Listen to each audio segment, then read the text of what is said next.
Learn together, pass together, grow together. So, today we learn spine leaf architecture. So, spine leaf architecture is a modern network topology widely used in data centers and cloud environments. It's designed to offer improved scalability, high availability, and consistent low latency communication. Unlike traditional three-tiered architecture network where core, distribution, and access layer, the spine leaf architecture consists of only two layers of switches, spine and leaf switches. So the spine layer consists of switches that perform routing and work as the core of network. The leaf layer involves access switches that connects to server, storage devices, and other end users.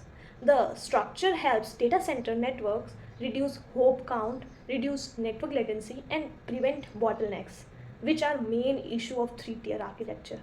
So, components of spine leaf architecture is that one is a spine switches. These are high-speed switches that perform the backbone of the architecture. Each spine switch is connected to every leaf in the switch network or every leaf switch in the network. The main function of spine switches is to interconnect the leaf switches and ensure data can travel between any two leaf switches with low latency. Okay, the second component is leaf switches. Leaf switches connects directly to the endpoints, which are servers, storage devices, and routers.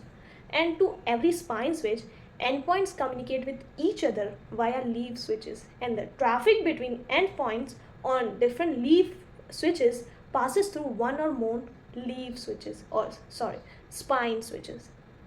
Leaf switches are typically deployed at the top of the rack, which is TOR. I know it's getting confusing or little bit word leaf spine, but you are familiar with it after some time or after you more learn deep in that. Okay, so don't stress out. So shall we continue? So the following rules must be applied to spine leaf architecture for each site. Each leaf switch must connect to every spine switch, and each spine switch must connect to every leaf switch. Okay, leaf switches cannot connect to each other, and spine switches cannot connect to each other. Endpoints connect only to leaf switches. Okay, how spine leaf architecture works? In a spine leaf architecture, each leaf switch is connected to all spine switches, creating a full mesh between the leaf and spine layer. There are no direct connection between spine switches and between leaf switches. The key idea is that any traffic between endpoints connected to different leaf switches must pass through the spine layer. There are two types of traffic for this architecture: the east-west traffic or the north-south traffic.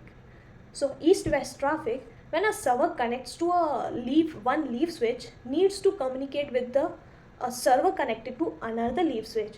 Traffic flows up to a spine switch and then down to the destination leaf switch. Okay. So the next one is north-south traffic. When a server needs to communicate with an external network, which is internet or WAN, the traffic typically flows through the leaf switches which connected to the spine switches and then to the gateway router. Okay, so the benefits of spine leaf architecture, which is scalability, predicted latency or high availability, and efficient use of bandwidth. So the scalability is that since each leaf switch is connected to every spine switch, adding more leaf switches doesn't affect the performance. More spine switches can be added to increase bandwidth and support higher loads. Okay.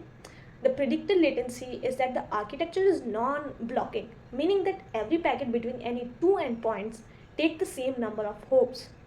Okay, so latency is lower and predictable. So the high availability, the full mesh connectivity between leaf and spine ensure redundancy. If one spine switch fails, traffic can still be routed through the another spine switch. Okay, so high availability. The last one is efficient use of bandwidth. The architecture uses layer 3 routing such as equal cost multipath, which is ECMP routing, so STP is no longer required, allowing multiple paths for traffic to be used simultaneously, balancing the load and preventing bottlenecks.